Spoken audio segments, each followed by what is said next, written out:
Baby sign language helps your child communicate before they can speak using simple hand signs.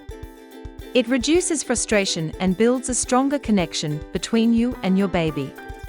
Here are some easy and effective ways to teach your baby sign language. The best time to start teaching your baby sign language is around 6 months old.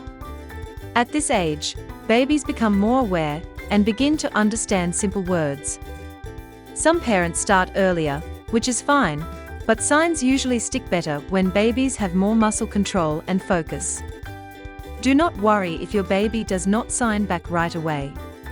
It can take weeks or months for them to copy the gestures. Start by choosing a few simple and useful signs for your baby.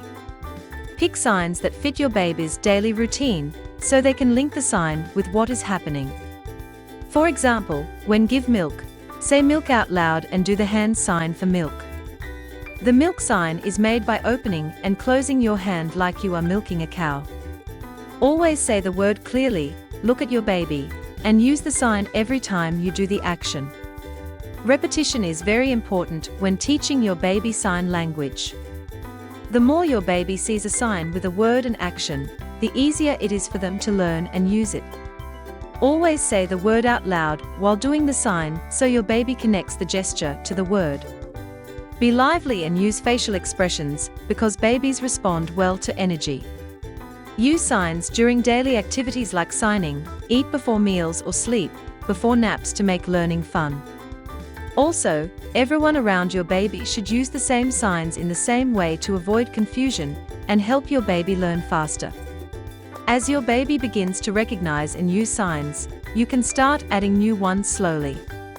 Pay attention to what interests them. Add new signs as your baby grows, but do not give too many at once.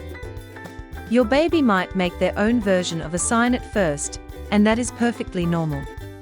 It is all part of learning. Celebrate their attempts and respond to their signs just like you would with spoken words. Baby sign language flashcards also help parents learn and teach common signs quickly and easily. They provide clear pictures and instructions, making it simple to practice with your baby. Using flashcards regularly boosts your baby's understanding and encourages early communication. When babies can show what they want or need, they do not have to cry or get upset to be understood. Signing also boosts your child's confidence and supports early development of language skills, memory, and social connections. With these simple steps and a little patience, teaching your baby sign language can become a joyful experience,